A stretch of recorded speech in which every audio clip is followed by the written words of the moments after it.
my channel. My name is Sandra. Today I am back with a very short video, guys, and the video is about this.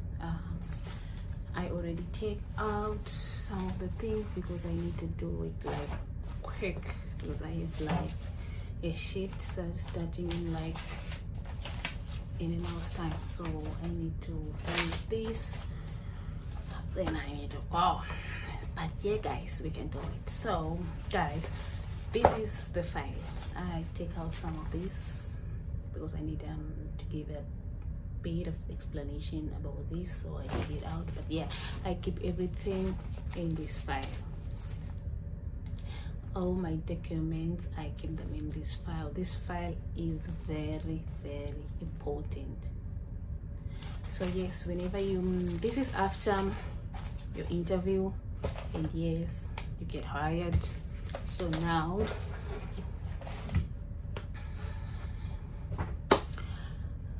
yes, you get hired, and you are assigned to work on a certain company, and now you need to do your papers. So today we'll be talking about how much do you need to save for you to process all your papers, and what exactly do you need to do, because there are certain things that you need, and it's different according to the company you will be working for and the job you'll be doing. So yes, there are plenty of like Stcw trainings, but probably you'll be asked to do only 6. Like me, I only do like 7. Yes, and for medical it's the same. It's everybody, we have different medical, everything is just different. I think even the visa is different depending on which company you're working for, and where is the ship, because if the ship is in Miami or in America, you only need the C1T visa. But if the ship is like in Europe, you don't need that one, you need the Schengen visa. For me, it was a different story because I had to do both, because the ship was in Europe when I came back, and then few months later the ship crossed to America, so I had to do both. So yeah, guys, I think the rest of this stuff is just my personal documents. So we're gonna need only this. So this is the life, guys. You need to skip this safe. You need to make sure you have it all the time. You never leave any of this. So let me start with medical. So after you get hired, yes, you get the job, and now you need to start your process. And do not worry, guys, about the process, because they will assign someone to help you throughout. They will give you someone that you will be communicating with to do everything that you need. So don't worry. When you get hired, you will leave someone. That person will send you everything that you need and where you need to do it. Like me, when I got hired, I was in Cape Town, so I was assigned to, I was working with Michelle. Yeah, I was working with Michelle, very nice lady. After, even if I post an email, I just send him an email in a like 1 minute time, she replies. So she is, or that person will always be active. So do not worry, whatever that you don't understand, someone will be there to guide you. So we're gonna start with the medical. Me, I got hired and it was in Corona, so yes, That was the first thing. I need to cover up my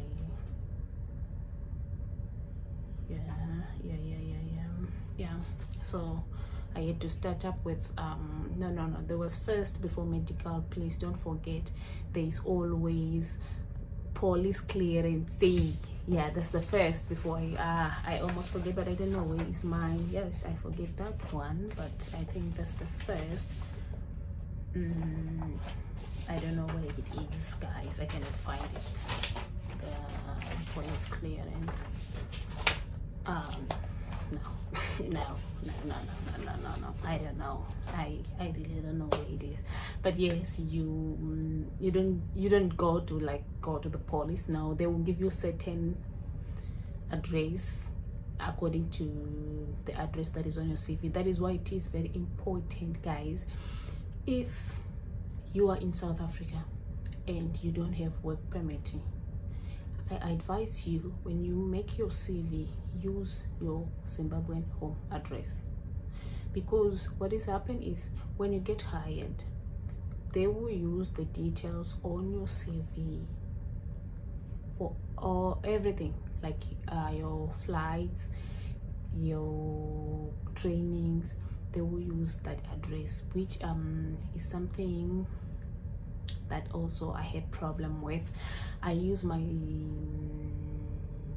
address, my Cape Town address, of which I don't have permit. I had like study permit, and they booked my flight with my South African address, and I had to fly back to Zimbabwe and to fly back to South Africa on my own, at my own expense, because they only book for my flight from Cape Town, and I couldn't take my flight straight from Cape Town. I had to fly back to Zimbabwe. So it's something that like cost me so much. So guys, if you are in South Africa and you don't have work permit, no study permit, only work permit, yes, you need to use your Zimbabwean address. So when you have to go and take your flights in your country, I hope I explain. I'm not good at explaining things, but I hope I'm trying for you guys.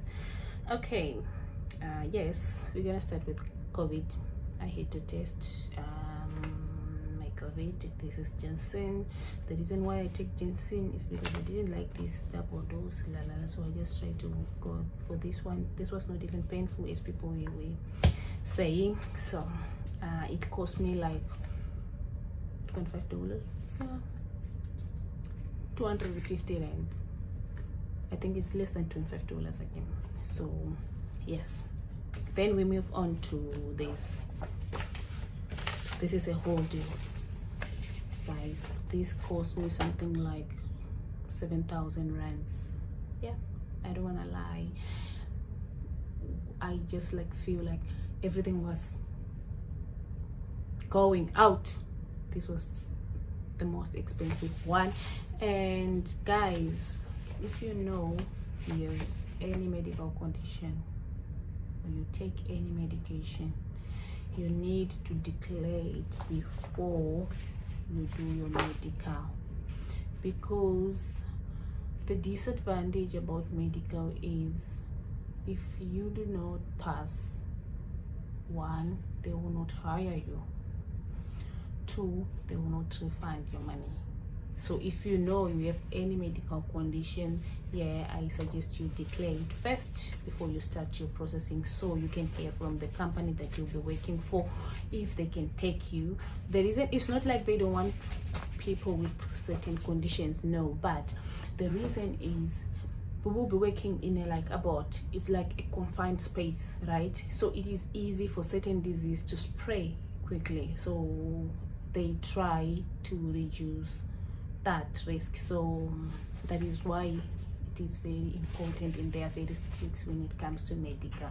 It's not like they don't want people with certain condition. Yes, so if you tell them about your condition, yes, then they'll decide whether they can take you. And some of the other reason I think is because if you need to like take your medication, okay, and here the contract sometimes is like 8 months, 6 to 8 months, and probably there is no way you're gonna get your medications or anything else. So that's another reason why they don't like to take people with certain conditions that need like special attention. Okay, so if you know you have a condition, do not try to hide it because they will find out.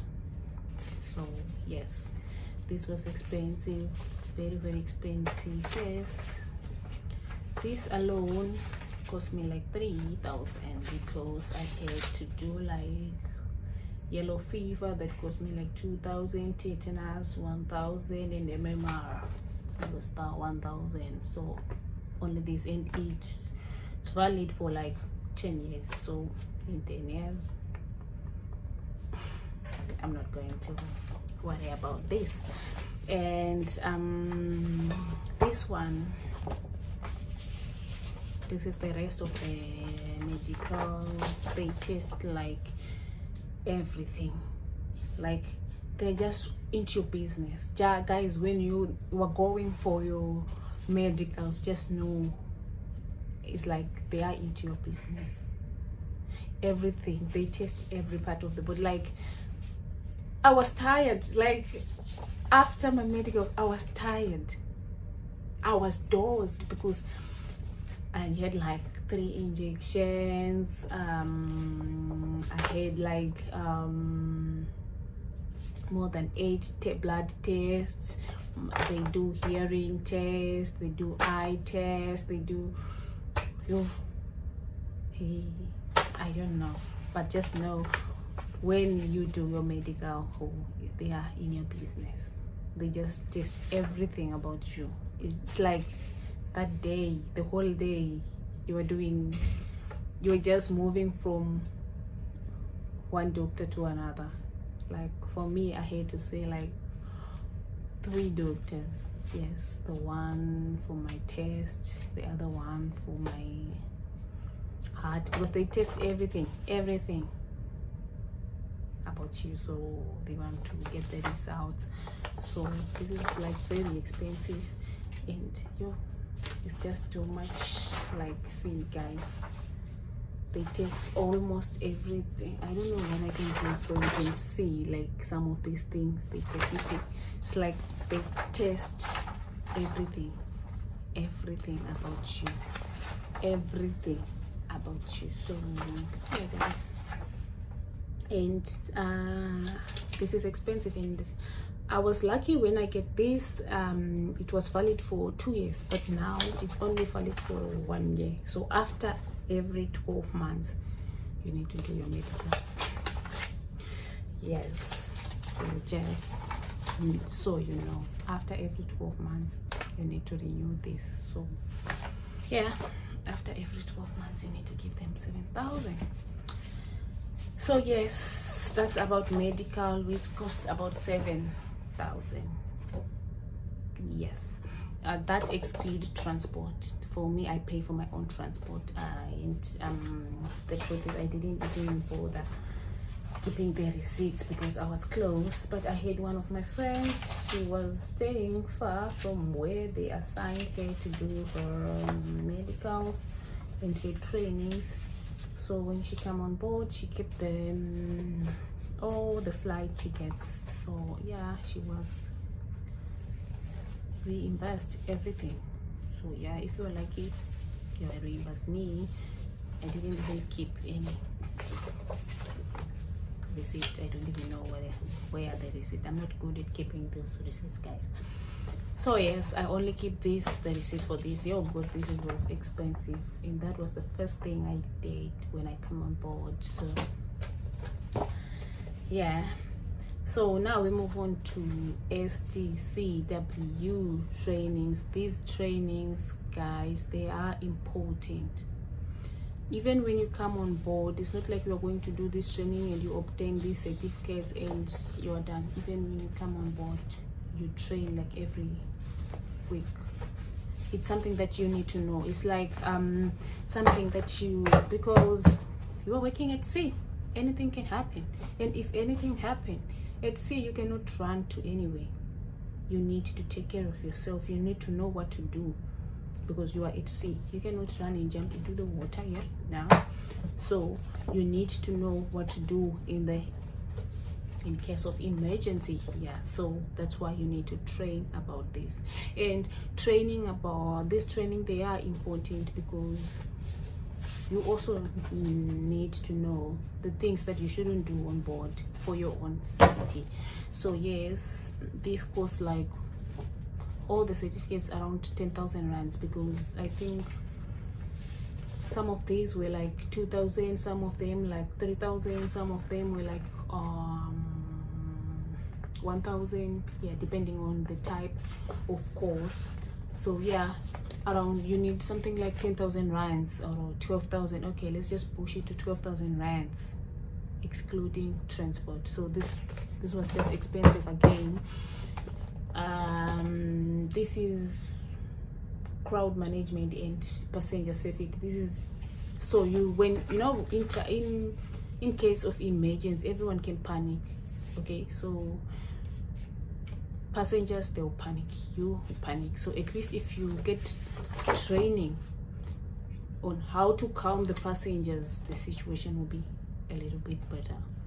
So you need to train about this passenger safety, which cost, this one was expensive again. This one in firefighting, it was expensive. It was something like 3,000 each. Who is firefighting? Yeah, firefighting. And all these courses, most of them, they're just 2 days, except for firefighting, which is 4 days. Yeah, and it's very difficult, guys. Your hours spent, that training is just too much. It's too much. No, it's just too much, but it's worth it, because especially for me, I'm a chef, I'm working in the galley, so I need this, because I'm working with electricity, there is oil, there are burners, there are grills. So yes, I do like fire trainings almost every week. They are very serious, guys. One thing about cruise ship life, they will never fire you for like not doing the good job, but guys, they can fire you for this. You need to be very careful and very serious about safety on board. They don't play with safety. They do not play with safety. So it's something that you need to know. There are certain things that you need to know by head when you come on board. Some things like your safety number, your crew ID number, your lifeboat, your everything. There are certain things questions that you have to know. So when you come on board, guys, just expect like extra work. This is just extra work, because they are very strict about it. So yes, we move on to crisis management and human behavior. Yes, you need to know human behavior. Panic, yeah, I know, even us as human beings, we will panic, but at least if you train about human behavior, you know how to control the situation when it gets out of hand. Yes, it will at least save. So now this is PST, personal survival techniques. How do you save yourself in case of emergency? You need to know what to do, where to go in case of emergency. So you've got to train personal survival techniques. For me, let me tell you my story. This again was painful. Reason being, guys, I cannot swim. That's the truth. I cannot swim, and I am scared of water. And when I do my PST in Cape Town, we had to jump from like 5 meters into the pool. That was something, I don't know how I made that, but that was not easy. I almost cried. I even begged the inspector to just let me skip this one, but he said you cannot go anywhere until you do this training. And I had to jump, which that was not easy. So guys, I'm telling you, swimming is just important in life. It's just something that is important. Like, it hit me real hard. So this is competence in security awareness. Yes, this is more about security. You know about security. It's all about security. And this is personal safety and social responsibilities. Yes, your safety on board. These things you're gonna train again and again. Elementary first aid. You need to know how to take care of an injured person, probably during an emergency, and someone is injured. Before you call for medical, probably the person is bleeding. You need to know how to stop the bleeding, and you need to know how to take care of them. Maybe the arm is just broken. You need to know how to handle that person until the medical team is there. So yes, that's it, guys. This is very important, and everybody will do this. There are plenty depending on the department you will be working for and the company you will be working for. Then we move on to the visa. Yes, the visa, it's like in Zimbabwe, it's 320, the C1D. A lot of people, and guys, in Zimbabwe, it's you have to pay 156, yes, C, because it's separate. They will give you the C visa and the D visa, but in South Africa it's a different story. They call it C1D, so it's just come as a package. So you just pay for one visa, then you get two. But in Zimbabwe it's different story. You pay for C1, then you pay for D visa, which is you once again make things like expensive. And the Schengen visa was $90.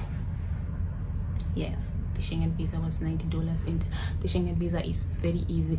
The C1D visa, guys, you need to, like, let's say you get hired today and they give you 3 months to do your papers. Even if you don't have the money to do your visa, you still need to secure your dates, because it is very, very difficult to find open dates for interview in American embassies. So as soon as you get your job offer, start with a visa, I suggest, because yeah, it's not easy for cruise liners, because I've never seen a cruise liner who say I failed my interview. No, guys, when I go for my interview, like around 10 people in front of me, they didn't get visas, which is something that was shocking. But for cruise liner, they give you everything that you need for your visa. So you just take your papers. When you go for interview, you just give the papers and till done. So yes, visa is the least of your problem, but you need to be very careful with the dates, because I had few of my friends that end up flying to like Zambia. Yes, I have three, yeah, they had to fly to Zambia because they couldn't find dates in Zimbabwe or in South Africa. They couldn't find. So it's something that you need to be very careful about. So yeah, guys, I think that's it. That's the most important thing that you need to do after you get hired for you. So the flight tickets, they will only send you when you send them, like you finish, you done everything, the papers, the medicals, and the visa, and maybe probably a month or 2 weeks before they will send you your flight tickets. And please, passport, pack your passport, all your papers, and check whenever they send you your flight tickets. There is always an attachment, a link at the bottom of that, open that link. It is very important. It will tell you about the rules and regulation. Especially me, it was corona, so I needed to see what are the requirements in the corona vaccines that I needed for me to cross certain borders, because I ended up paying 90 euro at the airport because I missed one of the papers. I didn't read properly, I think. So when I get at the border, they ask for this paper and I didn't have, so now I had to take certain vaccine before I connect my flight to Italy, which is something that you need to be very, very careful when you're flying. Open that link, read everything about your flight, your connecting flights, and everything. It is very helpful. I even keep this one. This is the boarding declaration. It's like you read and you understand. So when you are at the airport, when you are checking in, they will ask you, and you give them this, which means you have understand everything. And this is another one. I had to make copies so I can show you guys. It was on the link on my last flight. Yes, this was proof of COVID-19 vaccination for non-citizens and non-immigrant passengers. Disclosure and attestation to the United States. So yes, you need to open that link, read everything, because this is very important. These guys, they don't play.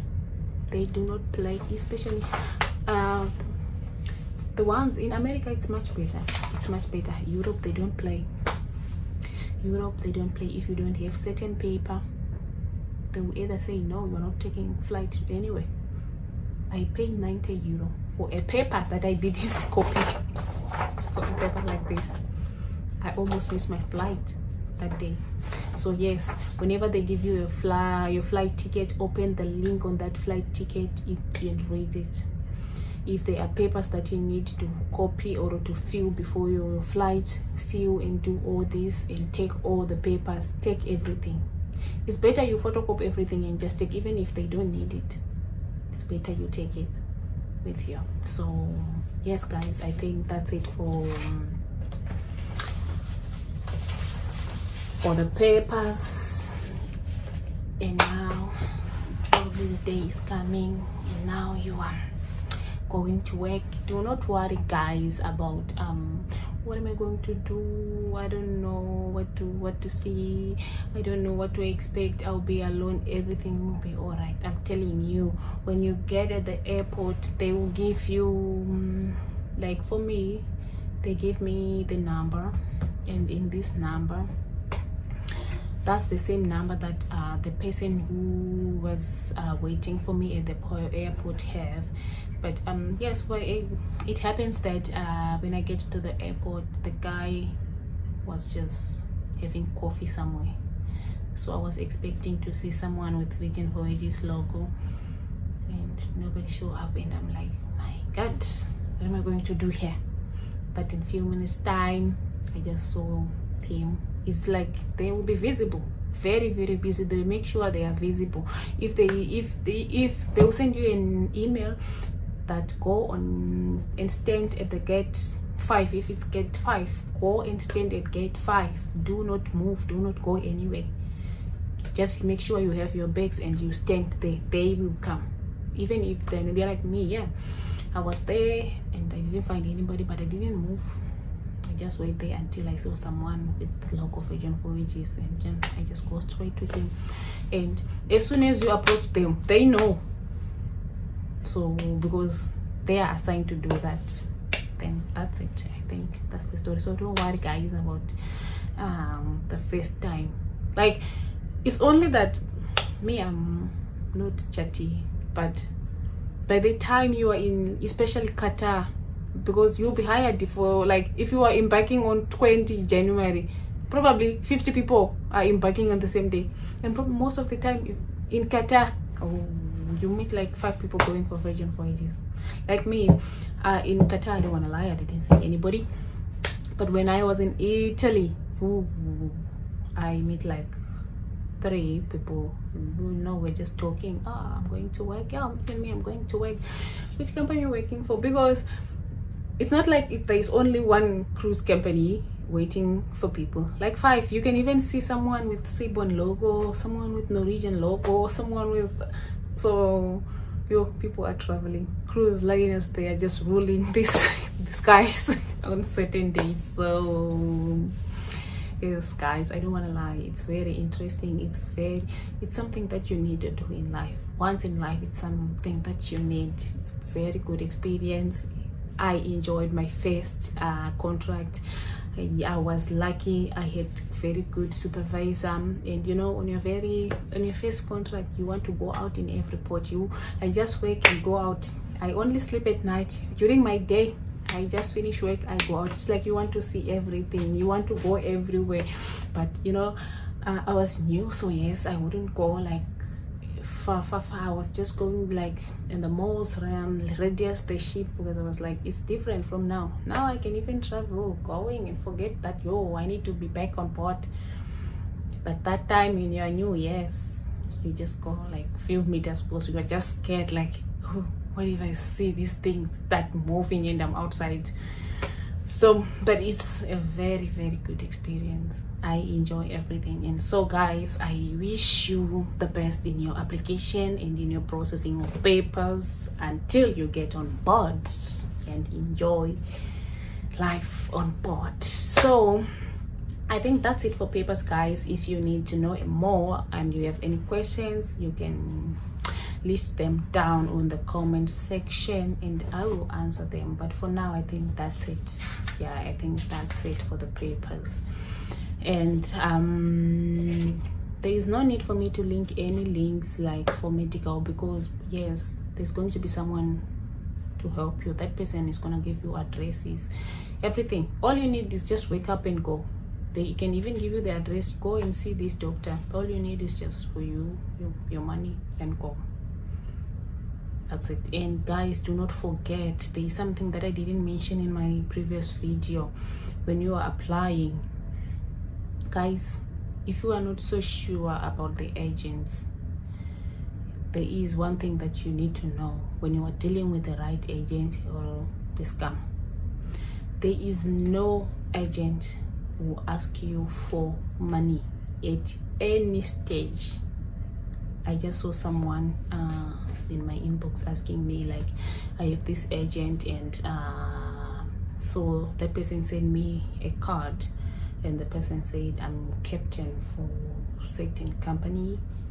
So that's a scam. No captain who will hire staff, much worse you are applying for like hospitality and you want to be hotel utility. No captain is responsible for that. That's the biggest scam. And that person was asking for like 900 rands to give the person the job. There is no money for application. It's for free. There is no money you need to pay for when you're applying for a job. So if someone is asking you for a money, just know that person is a scam. The only money you need is for your papers, and there is no agent who's going to ask you, please send me 500 so I can do your medical. There's nothing like that.